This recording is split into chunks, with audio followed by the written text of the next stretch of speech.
Welcome back to the First Team. I'm Joe DeLeone here with Ryan Roberts, NFL draft analyst and my good friend. And today we're going to be doing another 2025 scouting report episode. We're going to be breaking down the two top receivers for the 2025 NFL draft, that being Teteroa McMillan from Arizona and Luther Burden from Missouri. Ryan, I want to start with Luther Burden here. He is a very exciting watch.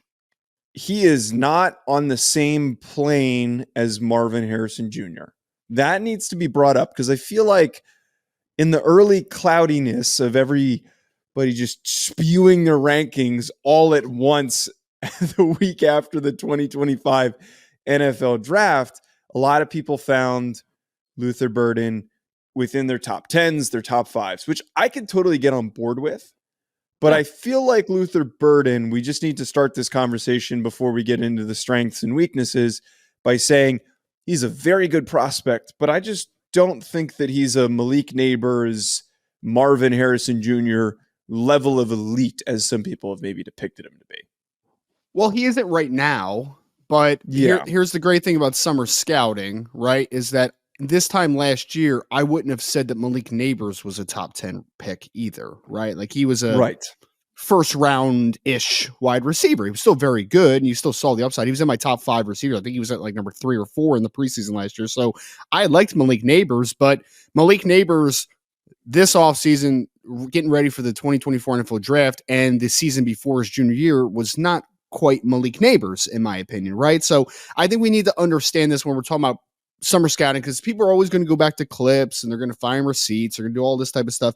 Things change, man. Things change. But yes, in a vacuum, if there was and God forbid this ever happening again, but if there was a COVID impacted season, like we saw with Jamar Chase, right, where he didn't play his final year, Luther Burden in a vacuum would not be the same prospect as Marvin Harrison Jr. or Malik Neighbors last year. Now, that being said, he would still rank pretty dang high because he's got a lot of dynamic ability that we'll talk about here. But yes, I think in a vacuum today, he is not in that conversation, but who knows what he can accomplish this year at Missouri as a true junior. Because we got to remember, my guy's only 20 years old right now, Joe. Like there's still development that's going to happen. He doesn't turn 21 until December. So there's still a little bit of time and a lot of games to be played, a lot of evaluations to be done before we have an absolute understanding of what he is in the 2025 NFL draft. Now, that 20-year-old was one of the top receivers in the SEC this past year. He was an important piece for Missouri's success.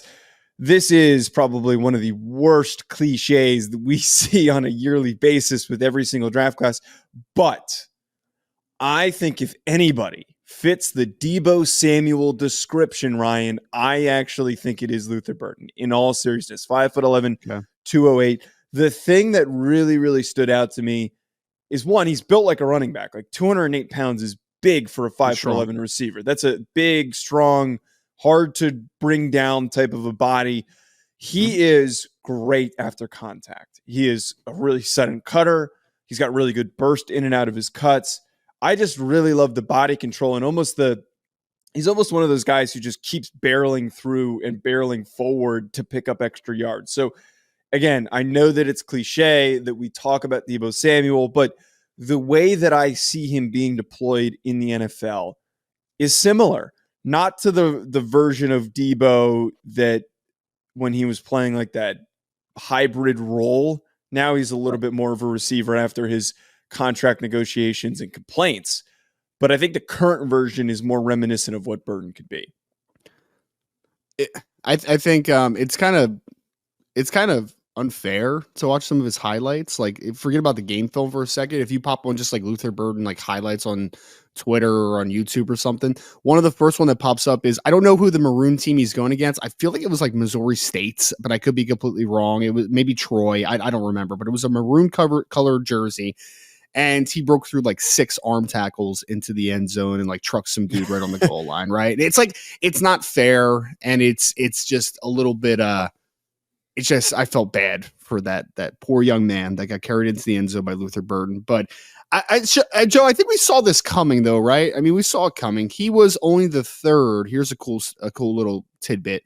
He was only the third Missouri player ever. Well, third player ever go to Missouri that was a consensus 5-star recruit. So everyone knew who Yeah. Luther Burden was coming out of East St. Louis in Missouri, right? So like everyone knew him, stayed in state, went to the University of Missouri, had kind of a slow first year at Missouri because their offense kind of stunk the year prior. Like it was not very good. And he was just kind of misused and not used well enough, shows himself as a punt returner, but wasn't wasn't incredibly productive as a freshman. This year, over 1,200 yards, has a big time season. I hear your Debo comp, but I think I told you this one that I had a comp for him. Oh, yeah, I remember. I have it written down. Yep. Golden Tate is the guy that I see. Golden Tate. Golden Tate was the same body type, like 5'10", 5'11", 205, 208 pounds, somewhere in that ballpark. Same thing they were talking about Debo, though. After catch, pinball, breaks tackles, short separator. I also, and one thing that we underrated about Golden Tate coming out of Notre Dame and then eventually turned into a really good receiver for Detroit specifically was Golden Tate had some speed too. Like he had some separating speed as well. And I think Luther Burden has that as well. Like he does most of his work, short, screen game, after catch dog. But then there's an occasional one where he'll hit a double move or he'll separate deep on a deep post. And you'll be like, okay, he's got some separation speed as well, but he is an underneath separator yak dude that has that little bit of nuance to his game as well to be able to press vertically as well. So he's kind of a guy that for me is a 2-area separator right now. He's a short, elusive guy that can break tackles, and then he's a deep separator. So those are kind of the biggest niches that I see in his game right now. And he obviously has a very big dynamic ability after the catch in the punt return game. He's a killer in space is kind of the biggest point here.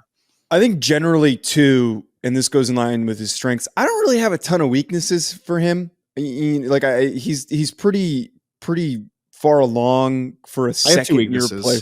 All right, what are the two weaknesses, and I'll kind of round out my thoughts on him. Sure. So I think that for me, he is one of the better athletes that's on the field at all times, right? So I think there's a natural thing that you want to see from a sophomore to junior progression is I just want him to be a little bit sharper of a route runner, right? Like there's some routes where I just think that he just kind of eases out of his breaks, more of a speed, you know, a speed break than a guy that's actually putting his foot in the ground and accelerating.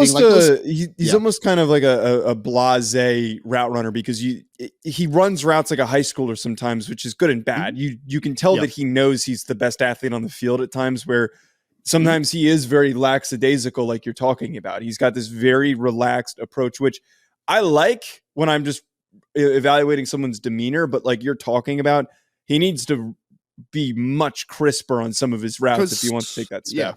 Because he doesn't have a big catch radius, right? He's a little bit of a smaller guy in that sense. I know he's a thick guy overall as a player, but like just arm length catch radius type of guy is a little bit of a smaller dude. And when you get to the NFL, why it matters is on the next level, corners and safeties are going to get bigger. Linebackers are going to get bigger. Passing windows are going to get smaller naturally, right? So just having that little bit of nuance of, yes, you may have separated by a yard there, but if you have a sharper break, maybe you separate by a yard and a half, and that could be the difference between creating a big play and the ball getting batted to the ground, right? So like those little nuances, I think, are a thing that he can take a step forward. The other thing that I noted was this is more on intermediate and deep balls. He doesn't extend all the time for the football. He's a little bit of a body catcher at times, which, again, when windows get smaller, athletes get bigger and stronger that you're going against, that worries me a little bit. It does, right? If a guy can't fully extend and play outside of his frame consistently, I do get a little bit worried that that ball that you had a yard of separation on is now a contested catch where you're a body catcher a little bit, right? So I just want to see a little bit more of a natural ability down the football field to use his hands and utilize his ability to play outside of his frame. The body catching was just something that I had noted that I would like to see that cleaned up a little bit heading into 2024. I see those concerns, and I think that just generally my overall thought here for projection, he's very unique. There's not a lot of receivers that come into the NFL that are built like him, play like him, and this is why there's really only two good examples that we can use for comparisons. Deebo Samuel, Golden Tate, maybe a nice blend between the two of them. There's really not a lot of other guys that we can pull from, and maybe Malachi Corley right now has been Corley, baby. Yak King. One who's been compared to Deebo Samuel recently. I gave him a top 25 grade. So mid first round, late first round grade. Mm-hmm. I really do, as you mentioned earlier, Malik Neighbors was somebody who was on our radar, but necessarily wasn't a top 10 pick during last summer. He has every capability to increase that draft stock, and he probably will, assuming, which is very likely, that the SEC doesn't go ape trying to slow him down and his stats take a huge step back because maybe for whatever reason he wasn't ready for whatever is going to get thrown at him. I don't think that's going to be the case. But top 25 for me, I'd take him in the middle of the first round. I don't think I would do the Marvin Harrison Jr., Malik Neighbors, take him in the first 6 picks, but I would totally draft him at like 12 and not look back, knowing that I'm getting a pretty dynamic playmaker to add to my offense. So my 9-point scale I've made is an 8.5, which is also a mid first round grade. So I'm comfortable right there. Send me your damn scale, by the way, because I thought that we were trying to be on the same scale.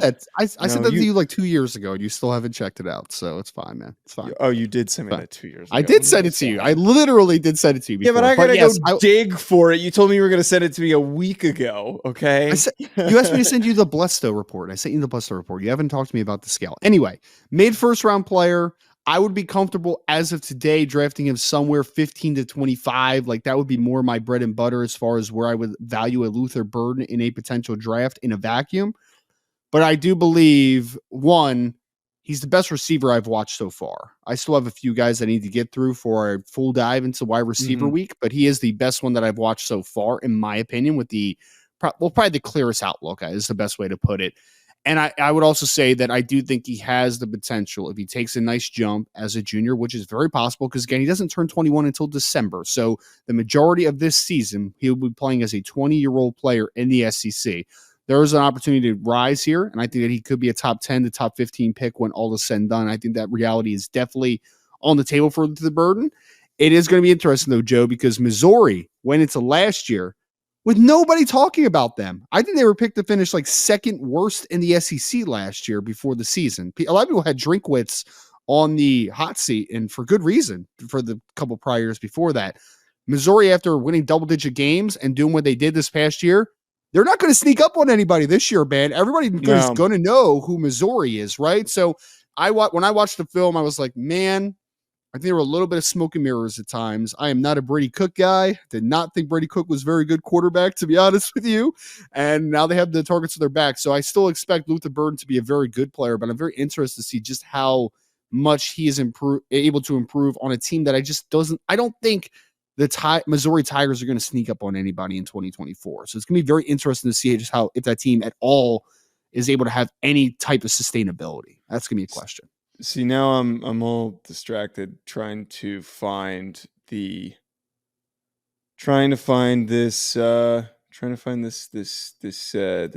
grading scale. You got to resend it to me because I'm not going to be able to find it. I took screenshots of it, so I'll just text it to you, and hopefully you don't lose it that way. Yep. Okay. Probably won't. All right, BetOnline remains your top spot for all of your live betting action and contests. NFL, college football, UFC, NHL are all in full swing.